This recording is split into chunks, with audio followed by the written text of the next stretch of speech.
ఈరోజే కార్తీక అమావాస్య. కార్తీక మాసంలో వచ్చే అమావాస్యని కార్తీక అమావాస్య అని పిలుస్తారు. ఎంతో పవిత్రమైన శక్తివంతమైన రోజు ఇది. ఈ కథను వింటే చాలు జన్మల పాపాలు తొలగిపోతాయి, అష్టదరిద్రాలు తొలగి అష్టైశ్వర్యాలు కలుగుతాయి. మరి ఆ కథ ఏంటో ఇప్పుడు ఈ వీడియోలో తెలుసుకుందాం. సౌనకాది మహామునులంతా సూత మహర్షితో ఇలా పలుకుతారు. ఓ సూత మహాముని, భూలోకంలో పాపాలు పెరిగిపోయాయి.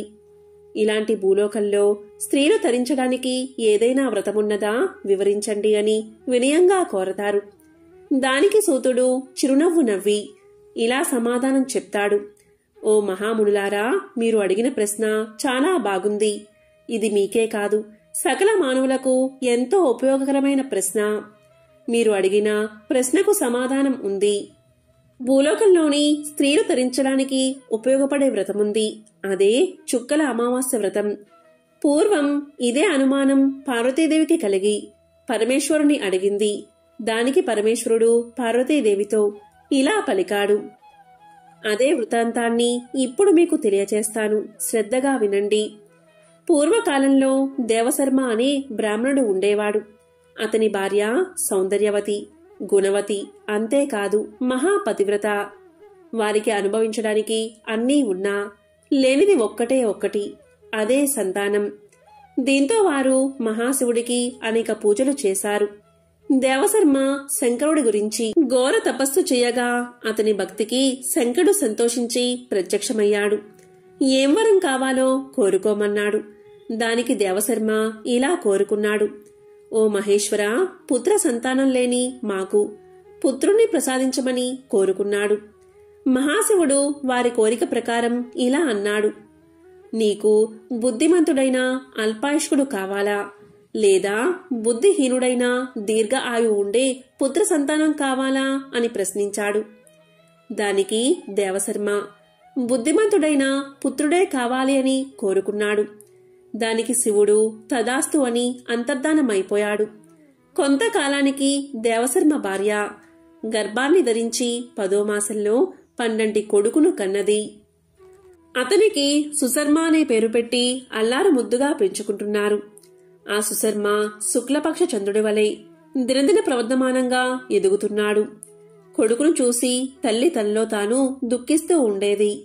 దేవశర్మ కుమారుడికి ఉపనయనం చేశాడు. సుశర్మ అల్పాయుష్కుడు అని తెలిసి ఎవరూ కూడా పిల్లను ఇవ్వలేదు.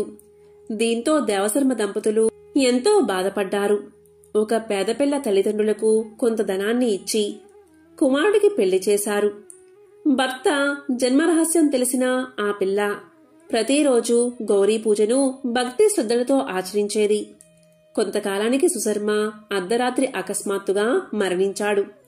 అతని భార్య, తల్లిదండ్రులు శవం మీద పడి ఏడ్చారు. పార్వతీదేవి భక్తురాలు కనుక అతని భార్య ఏడవడం చూడలేక కరుణామయ అయిన అమ్మవారు ఆమెను లేవదీసింది. పైట కొంగుతో కన్నీరు తుడిచి, అమ్మా, విధిని ఎవరూ దాటలేరు. నీవు పూర్వజన్మలో స్నేహితురాలతో కలిసి చుక్కల అమావాస్య వ్రతం చేశావు. కాని ఉద్యాపన చేయలేదు. అందువల్లే నీకు వైదవ్యం ప్రాప్తించింది. కనుక నీవు ఆలోచించి వ్రతాన్ని ఆచరించు. ఈ వ్రతాన్ని మొదలుపెట్టి మధ్యలో విడవకూడదు. పట్టినదాన్ని సంపూర్ణం చెయ్యాలి, లేకపోతే ఇలాంటి ఫలితాలే కలుగుతాయి.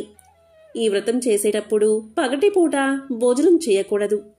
వ్రతం సగం చేయకూడదు. నీవు వ్రతాన్ని చేసి ఉద్యాపన చేస్తే నీ భర్త తిరిగి జీవించగలడు అని పలుకుతుంది. ఆ మాట వినగానే ఆమె స్నానం చేసి నియమనిష్ఠులతో చుక్కల అమావాస్య వ్రతం పూర్తి చేసి ఆ పుణ్యాన్ని గౌరీదేవికి తారపోసింది. వెంటనే చనిపోయిన ఆమె భర్త లేచి కూర్చున్నాడు. తల్లిదండ్రులు, భార్య ఎంతో సంతోషించారు. ఇరుగు పొరుగు బంధువులు మిక్కిలి ఆశ్చర్యపోయారు. సుశర్మ భార్యను అందరూ కూడా వ్రత విధానం, ఉద్యాపన తెలపమని అడిగారు. ఆమె వారితో, ఓ పుణ్య స్త్రీలారా, ఆషాఢ బహుళ అమావాస్య రోజు దీపస్తంభ వ్రతం అంటే చుక్కల అమావాస్య వ్రతాన్ని చేసుకోవాలి. ఈ వ్రతం వివాహం అయినప్పటి నుంచి 9 సంవత్సరాలు నోచుకోవాలి. మొదటి సంవత్సరం, చివరి సంవత్సరం దంపతులకు పూజ చేసి భోజనం, తాంబూలాలు ఇవ్వాలి. మిగతా సంవత్సరాలు ఆడవారికి తాంబూలాలు ఇవ్వాలి. 9 సంవత్సరాలు వ్రతం పూర్తయిన తర్వాత వెండి చొక్కా, బంగారు చొక్కా చేయించి దీపస్తంభంతో సహా వీటిని బ్రాహ్మణుడికి దానమివ్వాలి. ఈ విధంగా ఎవరు వ్రతాన్ని ఆచరిస్తారో వారు సుఖంగా జీవించి అంతఃకాలమున కైలాసాన్ని చేరుకుంటారు. ఇదే చుక్కల అమావాస్య వ్రతకథ. విధిరాత నుంచి తప్పించుకునే శక్తి మానవులకు ఉంటుందా? మనకు మన మరణం గురించి ముందే తెలిస్తే ఆ మరణాన్ని మానవుడు తప్పించగలడా? దాని గురించి ఈ కథలో ఇప్పుడు తెలుసుకుందాం. పూర్వం ఒక ఊరిలో ఒక గొప్పవాడైన పండితుడైన బ్రాహ్మణుడు ఉండేవాడు. అతను ఒక రోజున పక్క ఊరిలో ఉన్న తన చిన్ననాటి స్నేహితుణ్ణి కలవడానికి బయలుదేరాడు. ఆ చిన్ననాటి స్నేహితుడు మూగవాడు, అలాగే ఒకే ఒక కాలు మాత్రమే ఉన్న వికలాంగుడు. అలా ఆ పండితుడు స్నేహితుణ్ణి కలవడానికి ఉదయమే బయలుదేరాడు. ఆ ఊరిని చేరాలి అంటే మధ్యలో 2 లేదా 3 ఊర్లు దాటాలి. అలా ఆ పండితుడు నడుచుకుంటూ బయలుదేరాడు. అలా వెళ్తున్నా అతనికి మార్గ మధ్యలో ఒక వ్యక్తి కలిశాడు. అప్పుడు ఆ పండితుడు ఆ వ్యక్తిని పేరు అడగగా తన పేరు మహాకాలుడు అని చెప్పాడు. అప్పుడు ఆ పండితుడు ఎలాగో నడుస్తూనే వెళ్ళాలి కదా, అతనితో మాట్లాడుకుంటూ వెళ్ళవచ్చు అని అనుకున్నాడు. ఆ విధంగా ఇద్దరూ మాట్లాడుకుంటూ ముందుకు వెళ్తున్నారు. అలా వెళ్తూ ఉండగా మధ్యలో ఒక చిన్న ఊరుకు చేరగానే ఆ మహాకాలుడు పండితుడితో ఇలా పలికాడు. మహాత్మా, మీరు నడుస్తూ ఉండండి. నాకు ఇక్కడ ఒక చిన్న పని ఉంది. నేను ఆ పనిని పూర్తి చేసుకుని మిమ్మల్ని ముందు దారిలో కలుస్తాను అని చెప్పి అతను ఆ ఊరిలోకి వెళ్లిపోయాడు. ఆ పండితుడు సరే అని చెప్పి ముందుకు కదిలాడు. అలా కొద్దిసేపటికి ఆ ఊరిలో ఒక వ్యక్తిని పశువులు తొక్కి చంపేశాయి అనే వార్త పండితుడికి వేరే వాళ్ల వల్ల తెలిసింది. అలా కొద్దిసేపటికి ఆ మహాకాలుడు వచ్చి బ్రాహ్మణుడితో కలిసి నడుస్తున్నాడు. అలా ఇద్దరూ కలిసి నడుస్తూ ఉండగా చీకటి పడింది. అప్పుడు ఆ పండితుడు ఇలా అన్నాడు. ఇప్పుడు చీకటి పడింది. మనం ఈ రోజు రాత్రికి ఈ ఊరిలో ఉన్న గుడిలో పడుకుని తెల్లవారగానే మళ్లీ ప్రయాణం మొదలు పెడదాం అని పలకగా ఆ మహాకాలుడు ఇలా సమాధానం చెప్పాడు. సరే మహాత్మా, అలాగే చేద్దాం. మీరు ఇక్కడే ఉండండి. నాకు ఈ ఊరిలో ఒక ముఖ్యమైన పని ఉంది. ఆ పనిని పూర్తి చేసుకోగానే వెంటనే నేను ఇక్కడికి చేరుకుంటాను అని చెప్పి మహాకాలుడు ఆ ఊరి లోపలికి వెళ్తాడు. అతను వెళ్లిన కొద్దిసేపటికి ఆ ఊరిలో పెద్ద నిప్పు అంటుకుంటుంది. అప్పుడు ఆ పండితుడు ఆ మహాకాలుడు వెళ్లిన ప్రతి చోట ఏదో ఒక అనర్థం జరుగుతుంది. ఇతను వెళ్తే అక్కడ ఏదో జరుగుతుంది అనే అనుమానం మొదలైనది. కొద్దిసేపటికి మహాకాలుడు గుడి దగ్గరికి వచ్చేశాడు. కాని పండితుడు మాత్రం మహాకాలుణ్ణి ఏమీ అడగలేదు. పొద్దున్న లేవగానే ఇద్దరూ ప్రయాణాన్ని ప్రారంభించారు. మళ్లీ కొద్ది దూరం వెళ్లగానే ఇంకొక ఊరికి చేరుకున్నారు. అప్పుడు ఆ మహాకాలుడు ఇలా అన్నాడు. మహాత్మా, మీరు ముందుకు నడుస్తూ ఉండండి. నాకు ఈ ఊరిలో ఒక చిన్న పని పడింది. అది ముగించుకుని నేను ముందు దారిలో మిమ్మల్ని కలుస్తాను అని చెప్పి అతను ఊరి లోపలికి వెళ్లిపోయాడు. కాని ఈసారి పండితుడు ముందుకు వెళ్లకుండా అక్కడే నిలబడి వేచి చూస్తున్నాడు. కొద్దిసేపటికి ఆ ఊరిలో ఒక వ్యక్తి పాముకాటుకు చనిపోయాడు అనే విషయం పండితుడి చెవున పడింది. ఈ మహాకాలుడు వెళ్లిన ప్రతి చోట ఏదో ఒక ప్రమాదం ఖచ్చితంగా జరుగుతుంది అనుకున్నాడు పండితుడు. ఇందులో ఏదో విషయముంది. అతను వచ్చిన తర్వాత అతన్ని అడిగి తెలుసుకోవాలి అనుకున్నాడు పండితుడు. కొద్దిసేపటికి మహాకాలుడు పండితుడి వద్దకు చేరుకున్నాడు. ఆ పండితుడు మహాకాలుడితో ఇలా అన్నాడు. చూడు, నేను నిన్ను గమనిస్తూనే ఉన్నాను. నీవు ఏ ఊరికి వెళ్ళినా నీవు వెళ్లిన కొద్దిసేపటికే అక్కడ ఏదో ఒక ప్రమాదం జరుగుతుంది. ఎవరో ఒకరు మరణిస్తూనే ఉన్నారు. అసలు నువ్వు ఎవరు అని అడుగుతాడు. అప్పుడు ఆ మహాకాలుడు ఇలా చెప్తాడు. మహాత్మా, మీరు మహా జ్ఞానవంతులు. మహాత్ములతో కలిసి నడిస్తే మంచి జరుగుతుందని నేను మీ వెంట నడుస్తున్నాను. నన్ను మీరు గుర్తుపట్టలేదా? నేను ఒక యమదూతను. మా యమధర్మరాజు గారి ఆజ్ఞతో ప్రాణాలను హరిస్తూ ఉంటాను. ఇప్పుడు నేను వెళ్లిన ఊళ్ళలో వాళ్ల ఆయులు తీరిపోయాయి. అందువల్లే వారి ప్రాణాలను హరించి వేస్తున్నాను అన్నాడు మహాకాలుడు. అప్పుడు ఆ పండితుడు ముందుగా కొద్దిగా భయపడ్డాడు. తరువాత ధైర్యం తెచ్చుకుని, నాయనా, నీవు నిజంగా యమదూతవే అయితే ఒక విషయం నాకు చెప్తావా? నీవు తర్వాత తీయబోయే ప్రాణం ఎవరిది అని అడుగుతాడు. అప్పుడు ఆ యమదూత ఇలా సమాధానం చెప్తాడు. మహాత్మా, తరువాత చనిపోయేది ఎవరో కాదు, మీరు ఇప్పుడు కలవడానికి వెళ్తున్న మీ చిన్ననాటి స్నేహితుడే. అతని చావుకి కారణం కూడా మీరే అవబోతున్నారు. మీ వల్లే అతను మరణిస్తాడు అని చెప్పాడు మహాకాలుడు. అప్పుడు ఆ పండితుడు ఎంతో బాధపడతాడు. ఒకవేళ అతను నిజంగానే యమదూత అయితే ఈయన చెప్పింది ఖచ్చితంగా జరుగుతుంది. నా వల్లే నా ప్రియమిత్రుడు మరణిస్తాడు. అలా అస్సలు జరగకూడదు. నేను వెళ్లి కలిస్తేనే కదా నా వల్ల మరణిస్తాడు. అందువల్ల నేను అతన్ని అస్సలు కలవను. నేను కలవకపోతే మరణించడు అని అనుకుని ఆ పండితుడు ఆ స్నేహితుడి దగ్గరకు వెళ్లకుండా అలానే ఆగిపోయాడు. అప్పుడు ఆ యమదూత ఇలా అన్నాడు. మహాత్మా, మీరు మనసులో ఏమి ఆలోచిస్తున్నారో నాకు తెలుసు. మీరు మీ మిత్రుణ్ణి కలవడానికి వెళ్ళకపోయినా అతని తలరాత మారదు. మీ మిత్రుడి మరణం నిర్ణయించబడింది. దాన్ని ఎవరూ మార్చలేరు. ఇంకా కొద్దిసేపటిలో అది జరిగిపోతుంది అన్నాడు మహాకాలుడు. ఆ యమదూత మాటలు విన్న పండితుడు చాలా బాధపడ్డాడు. నా మనసులో నేను అనుకున్న మాటలు ఈ వ్యక్తికి ఎలా తెలిసాయి? అయితే ఇతను ఖచ్చితంగా యమదూతే.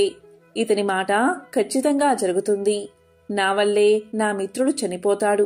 అందువల్లే నేను వచ్చిన దారిలోనే వెనక్కి వెళ్లిపోతాను అనుకుంటూ ఇంటికి తిరిగి వెళ్లిపోతున్నాడు.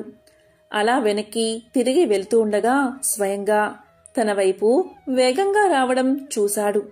తన స్నేహితుడు చాలాసేపటి నుంచి తన వెంట వస్తున్నట్లుగా అనిపించింది. అతను వికలాంగుడు మరియు మగవాడు కావడం వల్ల పండితుణ్ణి చేరుకోలేకపోయాడు. మగవాడు కావడం వల్ల అరవలేకపోయాడు. అలా మిత్రుడు చాలా ఆయాసపడుతూ పండితుడి దగ్గరకు చేరుకోగాని కింద పడిపోయి ప్రాణాలు వదిలిపెట్టాడు. అప్పుడు ఆ పండితుడు భయంతో వణికిపోతూ ఆ యమదూత వైపు చూసి, అసలు ఏం జరిగింది? నా మిత్రుడు ఎలా మరణించాడు అని అడుగుతాడు. అప్పుడు ఆ మహాకాలుడు ఇలా సమాధానం చెప్తాడు. మీ స్నేహితుడు వెనకాల వెళ్లిన ఊరు నుంచి మీ వెంట వస్తున్నాడు. అతను మూగవాడు, అలాగే ఒంటికాలు అవడం వల్ల అతను మిమ్మల్ని చేరుకోలేదు. మిమ్మల్ని చేరుకోవడానికి తన శక్తిని మించి ప్రయత్నించాడు. అందువల్లే ఆయాసంతో గుండె ఆగిపోయి మరణించాడు. అతను మీ కారణంగానే మరణించాడు. మిమ్మల్ని కలవడానికే కదా వస్తుంది అంటూ సమాధానం చెప్పాడు మహాకాలుడు. అప్పుడు పండితుడు ఇలా పలికాడు. మృత్యువుని ఆపడం ఎవరి వల్ల కాదు. అందరికీ ఏదో ఒకసారి మృత్యు వచ్చి తీరుతుంది అంటూ తన్ని తాను సముదాయించుకుని తన స్నేహితుడి దహన సంస్కారాలు పూర్తి చేశాడు. అప్పుడు ఆ పండితుడికి తన మృత్యువు గురించి తెలుసుకోవాలి అనే కోరిక కలిగింది. అప్పుడు ఆ పండితుడు ఇలా అన్నాడు. ఓ యమదూత, మరి నాకు మృత్యువు ఎప్పుడు వస్తుందో, ఎలా సంభవిస్తుందో చెప్పండి అని అడుగుతాడు. అప్పుడు ఆ యమదూత ఇలా అంటాడు. మహాత్మా, సాధారణ జీవులకు మృత్యువు గురించి ముందే తెలుసుకోవడం మంచిది కాదు. ఎవరైనా సరే తమ మరణం గురించి ముందే తెలుసుకుంటే దుఃఖాన్ని పొందుతారు. కానీ మీరు చాలా జ్ఞానవంతులు. అలాగే మీ మిత్రుడి యొక్క మరణాన్ని చూసి మరణాన్ని ఎవరూ తప్పించలేరు అనే సత్యాన్ని తెలుసుకున్నారు. కాబట్టి మీ మృత్యువు గురించి మీకు తెలిసినా మీరు అంతగా దుఃఖించరు అని నేను అనుకుంటున్నాను. అందువల్ల నేను మీ మరణ రహస్యాన్ని చెప్తాను. మీ మరణం ఈ రోజు నుంచి సరిగ్గా 6 నెలల్లో సరిగ్గా ఇదే రోజు రాజ్యంలో ప్రజలందరి మధ్యన ఉరివేసి చంపబడతారు. అలా మీకు మరణం సంభవిస్తుంది. ఆశ్చర్యాన్ని కలిగించే విషయం ఏంటి అంటే మీరు నవ్వుతూ ఈ ఉరిని స్వీకరిస్తారు అని చెప్పి ఆ మహాకాలుడు అక్కడి నుంచి వెళ్లిపోయాడు. ఆ తరువాత పండితుడు కూడా తన ఊరికి వెళ్లిపోయాడు. ఎంతటి పండితుడైనా తన మరణం గురించి ఖచ్చితంగా తెలిస్తే భయం కలుగుతుంది కదా. అలాగే ఆ మృత్యువును తప్పించుకునే ప్రయత్నాలు చేస్తారు. సరిగ్గా ఈ పండితుడు కూడా అదే చేశాడు. పండితుడు గొప్ప విద్వాంసుడు కావడం వల్ల అతనికి ఆ దేశ రాజుగారు బాగా తెలుసు. అప్పుడు ఆ పండితుడు మహారాజు వద్ద గొప్ప గొప్ప జ్ఞానవంతులైన మంత్రులు ఉంటారు. వారి దగ్గరకు వెళ్లి నా గురించి చెప్తే వారు మృత్యువును ఆపే ఏదో ఒక ప్రయత్నం చేస్తారు అని ఆలోచించి మర్నాడు ఉదయాన్నే రాజ్యసభకు వెళ్లి జరిగిన వృత్తాంతానంతా చెప్పాడు. అప్పుడు ఆ మహారాజు మంత్రుల సలహాలు అడిగి, ఈ పండితుడు చెప్పింది నిజమే అయితే ఇతని మరణం 6 నెలల తర్వాత, అది కూడా వేరే రాజ్యంలో జరుగుతుంది. అందువల్ల ఈ పండితుడు వచ్చే 6 నెలలు ఈ కోటలోనే ఉండాలి అని, దానికి కావలసిన అన్ని సౌకర్యాలు ఏర్పాటు చెయ్యమని ఆదేశించాడు.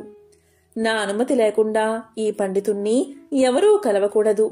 అలాగే పండితుడు మాత్రం స్వేచ్ఛగా తిరగవచ్చు అని ఆదేశించాడు మహారాజు.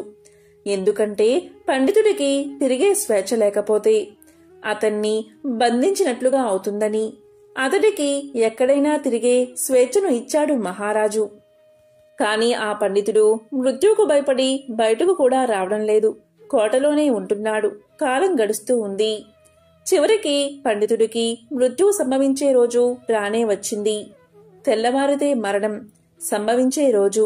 అప్పుడు ఆ పండితుడు ఇలా అనుకున్నాడు, నేను బయటకు వెళ్తేనే కదా మరణం.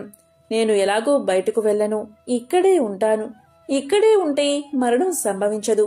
ఇక నేను మరణాన్ని తప్పించుకున్నట్లే అని అనుకుని ఆనందంగా ఆ రోజు రాత్రి త్వరగానే పడుకున్నాడు. ఆ పండితుడికి నిద్రలో నడిచే అలవాటు ఉంది. ఆ విషయం అతనికి కూడా తెలియదు. అలా ఆ పండితుడు నిద్రలో నడుచుకుంటూ బయటకు వచ్చి ఒక గుర్రపు బండి మీద కూర్చున్నాడు. పండితుడికి ఎక్కడైనా తిరిగే స్వేచ్ఛ ఉంది కాబట్టి అతన్ని ఎవరూ ఆపలేదు. అలా అతను గుర్రపు బండిపైనే వెళ్తూ పక్కన ఉన్న రాజ్యంలోకి ప్రవేశించాడు. రాత్రి సమయం కావడం వల్ల అందరూ గాఢ నిద్రలో ఉన్నారు. ఆ పండితుడు గుర్రపు బండి దిగి నడుచుకుంటూ నేరుగా మహారాణి పడక గదిలోకి చేరుకుని మహారాణి మంచంపైనే పడుకున్నాడు. తెల్లవారుజామునే మహారాజు పండితుడు మహారాణి పక్కన పడుకుని ఉండడం చూసి కోపంతో ఊగిపోయాడు. వెంటనే భటుల్ని పిలిపించి ఆ పండితుడిని బంధించి కారాగారంలో పడేశాడు. కాని పండితుడికి ఏమీ అర్థం కాలేదు. అసలు తాను ఈ రాజ్యంలోకి ఎలా వచ్చాడో తెలియడం లేదు. ఆ పండితుణ్ణి రాజ్యసభలో ప్రవేశపెట్టారు. పండితుణ్ణి చూడగానే మహారాజు కోపంతో ఊగిపోతూ పండితుడికి ఉరిశిక్షను విధించాడు. ఉరిశిక్ష అని వినబడగానే పండితుడు భయపడిపోయి, మహారాజా, నన్ను క్షమించండి. నేను ఇక్కడికి ఎలా వచ్చానో నాకు తెలియదు. నాకు ముందే తెలుసు ఈ రోజు నాకు ఖచ్చితంగా మరణం సంభవిస్తుందని. దాని ప్రకారమే ఇదంతా జరుగుతుంది అని చెప్పాడు పండితుడు.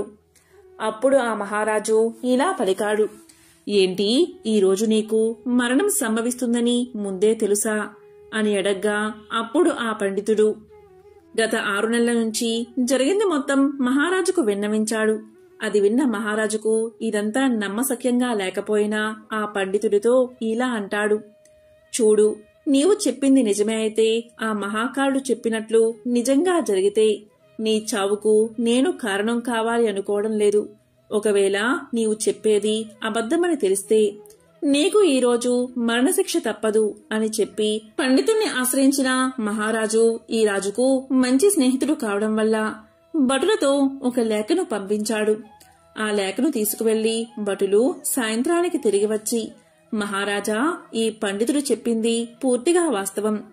గత 6 నెలలుగా స్వయంగా ఆ మహారాజే ఇతనికి ఆశ్రయాన్ని కల్పిస్తున్నాడు. కాని ఇతను ఈ రాజ్యంలోకి ఎలా ప్రవేశించాడు అనేది మాత్రం ఎవరికీ తెలియదు. అందువల్ల ఇతనికి ఉరిశిక్ష వేయడం మంచిది కాదు అన్నారు. కాని ఇప్పుడు మహారాజా, పెద్ద సమస్య వచ్చింది.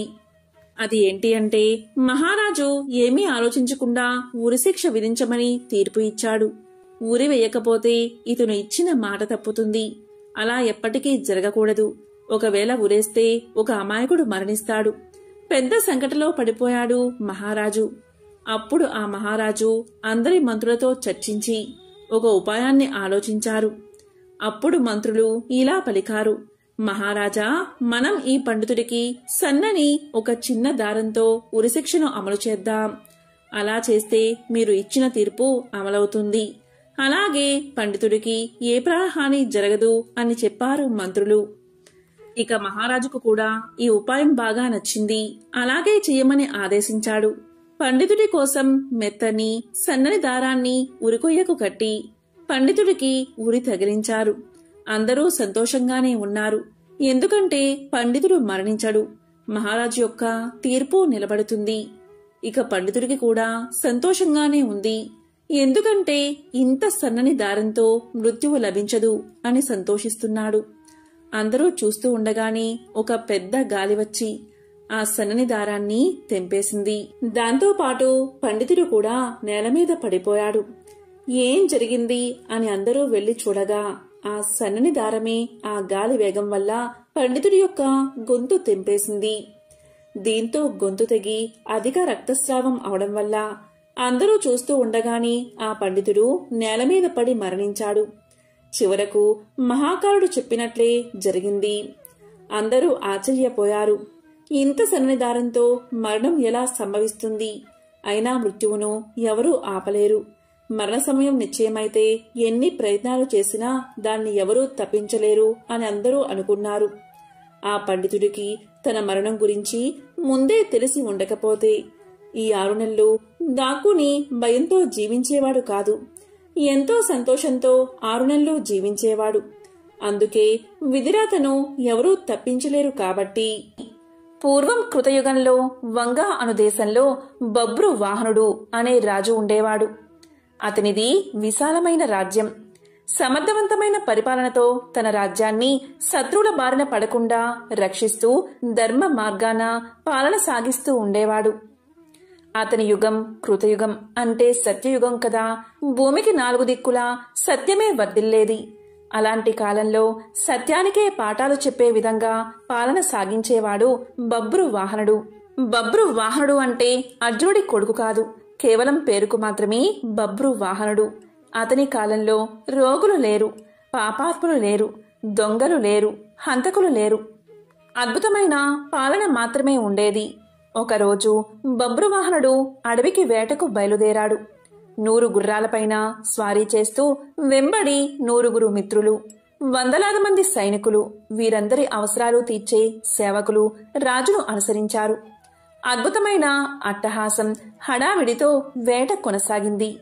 ఎన్నో అడవి జంతువులను వేటాడుతూ ఆఖరికి ఒక లేడీపైన బాణం విసిరాడు బబ్రు వాహనుడు. ఆ లేడీ చాలా తిక్కలేడి. అది ఎంతగా గాయపడినా లెక్క చెయ్యక బాణపు వేగంతో పారిపోవడం మొదలుపెట్టింది.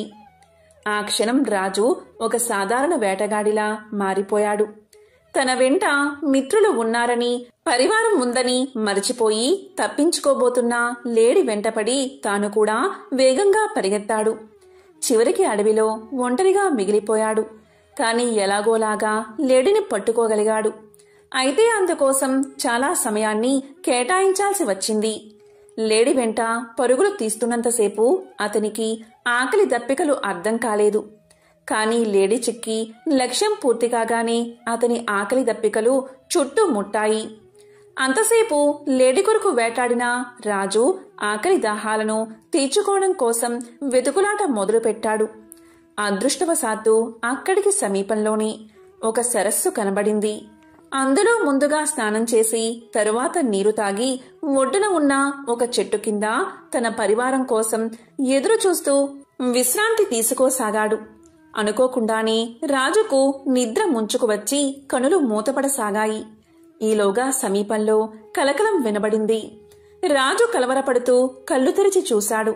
అతనికి సమీపంగా ఎదురుగా 100 ప్రేతాలతో కలిసి ప్రేత వాహనుడు అనే పేరుగల ప్రేతరాజు అక్కడికి వచ్చాడు. ప్రేతాలంటికి ఎముకలకు బిగుతుగా చర్మాన్ని అతికించినట్లుగా ఉన్నాయి. ఎక్కడా కూడా అంగుళం మందం మాంసమైనా లేదు. వాటి ఆకారాలు భయం గొలిపేలా ఉన్నాయి. ప్రేతాలు హఠాత్తుగా కనబడితే ఎవరికైనా భయం కలుగుతుంది. కాని అక్కడ ఉన్నది యుద్ధరంగంలో పరాక్రమాన్ని ప్రదర్శించే బబ్రువాహన మహారాజు. అందువల్ల ముందుగా కొంచెం కలవరం కలిగినా వెంటనే తన విల్లును అందుకుని ప్రేతాలపైకి ఎక్కుపెట్టాడు మహారాజు. కాని బాణం వదలకుండా వారితో ఇలా అన్నాడు. ఎవరు మీరంతా? ఇంత భయంకరంగా ఉన్నారు. ఎక్కడ్నుంచి వచ్చారు? మీ శరీర ఆకృతులు ఇంత వికృతంగా ఉన్నాయేమిటి అని అడిగాడు. అప్పుడు ప్రేతాల నాయకుడైన ప్రేత వాహనుడు రాజుతో ఇలా పలికాడు. మహారాజా, మీ దర్శన భాగ్యం వల్ల మాలో ప్రేతభావం నశించిపోయింది. మాకు ఉత్తమ గతులు ఇక లభించే తీరతాయి అన్నాడు. ప్రేత వాహనుడి మాటలు రాజుకు అర్థం కాలేదు. అదే విషయం రాజు ఇలా అన్నాడు. ఓ ప్రేతమా, నువ్వేమి మాట్లాడుతున్నావు? నాకు అర్థం కావడం లేదు. నాకు అర్థమయ్యేలా చెప్పు అన్నాడు. దానికి ప్రేతవాహనుడు ఇలా పలికాడు. రాజా, ఈ ప్రేతాలన్నీ ఒకప్పుడు మనుషులే, కాని చేసుకున్న పాపాల వల్ల ప్రేతాలుగా మారిపోయాయి. ఎవరికైతే అగ్ని సంస్కారం, శ్రాద్ధం, తర్పణం జరగవో వారంతా ప్రేతాలై తిరుగుతారు. అంతేకాదు, నమ్మక ద్రోహులు, పాపాలకు ప్రాయశ్చిత్తం చేసుకొనివారు, తాగుబోతులు, దొంగతనం చేసేవారు, ఈర్ష, అసూయ, ద్వేషాలతో కాలం గడిపేవారు, గురుపత్నిని చరిచినవారు, ఒకరి ఆస్తిని అన్యాయంగా లాక్కున్నవారు, పరుల సొమ్ముకు ఆశపడిన వారు మొదలైన తప్పుడు పనులు చేసేవారంతా ప్రేతాలుగా మారతారు. మేమంతా ఇలా వచ్చిన వారమే. రాజా, మాకు తిండి దొరకదు, నీరు దొరకదు. దీంతో మేము ఆకలి దప్పికతో అలమటించిపోతూ ఉంటాం. మాకు ఎవరు శ్రాద్ధం కాని పిండం కాని పెట్టరు. అందుకే మేము ఇలా మిగిలిపోయాము. ఇలా మిగిలిపోయిన వారికి రాజే అపరక్రియలు జరపాలి. అలా జరపడం వల్ల మేము ప్రేత రూపం నుండి విముక్తి పొందుతాం. అలాగే మీరు కూడా గొప్ప పుణ్యాన్ని సంపాదించుకుంటారు. రాజా, బతికి ఉన్నంతసేపు వీరు నావారు, వీరు నావారు అనుకుంటాం. కాని చివరకు ఎవరూ ఉండరు. కొడుకులు, భార్య, వీరు మన అవసరం కోసం, మన స్వార్థం కొరకు మన వల్ల పుట్టుకు వచ్చిన వారే. మనం వారి అవసరం తీర్చినంత కాలం వారి చేత గౌరవించబడతాము. తరువాత మన అవసరం ఉండదు. అప్పుడు వారి నుండి గౌరవం లభించదు. మనిషి చచ్చాక ధనం ఇంటి దగ్గరే ఉండిపోతుంది. బంధువులు శ్మశానం దగ్గర విడిపోతారు. శరీరం కాస్తం దగ్గర విడిపోతుంది. ఇక విడిపోయాక పరలోకం దాకా వచ్చేవి పాప పుణ్యాలే అని చెప్పాడు ప్రేత వాహనుడు. అప్పుడు బబ్రు వాహనుడు ఇలా పలికాడు. ఓ ప్రేతవాహన, చాలా తెలిసినవాడిలా మాట్లాడుతున్నావు. ఇంతకీ నీవు ఎవరు? నీవు మనిషిగా ఉన్నప్పుడు నీవు ఎవరు అని అడిగాడు. దానికి ప్రేతవాహనుడు ఇలా సమాధానం చెప్పాడు. ఓ రాజా, ప్రేతంగా మారడానికి ముందు నేను ఒక ధనికుడైన వైశ్యుణ్ణి. పేరు దేవదత్తుడు. నేను సన్మార్గంలో నడిచాను, దేవతారాధన చేశాను, తీర్థయాత్రలు తిరిగాను, దాన ధర్మాలు కూడా చేశాను. కాని నాకు అపరకర్మలు చేయడానికి మాత్రం ఎవరూ లేకుండా పోయారు. అందుకనే ఇలా ప్రేతానై తిరుగుతున్నాను. రాజా, ఒక దేశపు రాజు అన్ని వర్ణాల వారికి, అన్ని కులాల వారికి బంధువులు అవుతాడని శాస్త్రాలు చెబుతున్నాయి. అందుకని నీవు మా అందరి కోసం అపర కర్మలు చేసి మాకు ముక్తిని కలిగించు అని చెప్పి తన వద్ద ఉన్న ఒక మణిని తీసి రాజుకు ఇవ్వబోయాడు ప్రేతవాహనుడు. అందుకు రాజు ఇలా పలికాడు. ఓ ప్రేతవాహన, నేను ఒక రాజుని. ఇతరుల నుండి దానాన్ని స్వీకరించను. మీకు అపరకర్మలు మాత్రం చేస్తాను. కాని ప్రేతవాహన, నాకిది చెప్పు. మా వంశస్థుల్లో ఎవరైనా ప్రేతదశలోనే ఉండిపోయారా? ఒకవేళ ఉండిపోతే ఆ విషయం నేను ఎలా తెలుసుకోవాలి? వారికి ముక్తిని ఎలా కలిగించాలి అని అడిగాడు. దానికి ప్రేతవాహనుడు ఇలా చెప్పాడు. రాజా, మీ వంశంలోని వారు ఎవరైనా ప్రేతత్వంలా మిగిలిపోయి ఉంటే మీకు కారణం లేకుండానే కొన్ని కష్టాలు వచ్చి పడతాయి. దాంపత్య జీవితంలో అపశృతులు ఏర్పడతాయి. భార్యాభర్తలు పూర్తిగా ఆరోగ్యంగా ఉన్నా కూడా వారికి పిల్లలు పుట్టరు. స్త్రీలకు నెలసరి సమస్యలు నిరంతరం కలుగుతాయి. యవ్వనంలోనే ఆత్మీయ బంధువులు మరణిస్తారు. నడి వయసులోని వారు అనుకోకుండా మరణిస్తారు. ఉన్నట్టుండి ఆదాయం తగ్గిపోతుంది. అనుకోని విధంగా ఇల్లు తగలబడిపోతుంది. ఇంట్లో ఎప్పుడూ గొడవలు జరుగుతూ ఉంటాయి. కావాలనే అపవాదులు వచ్చి మీద పడతాయి. తీవ్రమైన జబ్బులు వస్తాయి. వ్యాపారం చక్కగా చేస్తున్నా కూడా లాభాలు మాత్రం రావు. వర్షాలు బాగా కురిసినా కూడా పంట చేతికి రాదు. ఇంటి ఇల్లాలే శత్రువులా తిరగబడుతుంది. కాబట్టి రాజా, ఇలాంటివి జరుగుతాయి. ఇవన్నీ అపారకర్మ చేయనందువల్ల ఆకలి బాధతో తిరిగే ప్రేతాల వల్లే జరుగుతాయి. కాబట్టి మన వంశం వారు ఎవరైనా ప్రేతాల్లా మారి తిరుగుతున్నారా అని ఇలా గుర్తించవచ్చు అని చెప్పాడు ప్రేతవాహనుడు. ఇదంతా విన్న తర్వాత బబ్రువాహన మహారాజు తన నగరానికి వెళ్లి ప్రేతాల విముక్తి కోసం శ్రాద్ధ అపరకర్మలు చేయించాడు. అంతటితో ప్రేత వాహనుడికి అతనితో ఉన్న ప్రేతాలకు విముక్తి కలిగింది. వారంతా ఎంతో సంతోషంగా స్వర్గాన్ని చేరుకున్నారు. ఇది గరుడ పురాణంలోని కథ. ఈ కథలను విన్నా, చదివినా, చెప్పినా, వినిపించినా జన్మల పాపాలు తొలగి 1,000,000 జన్మల పుణ్యం వస్తుంది. లక్ష్మీ కటాక్షం కలుగుతుంది. ఓం నమో నారాయణాయ. ఓం నమః శివాయ. ఓం శ్రీ మాత్రే నమః.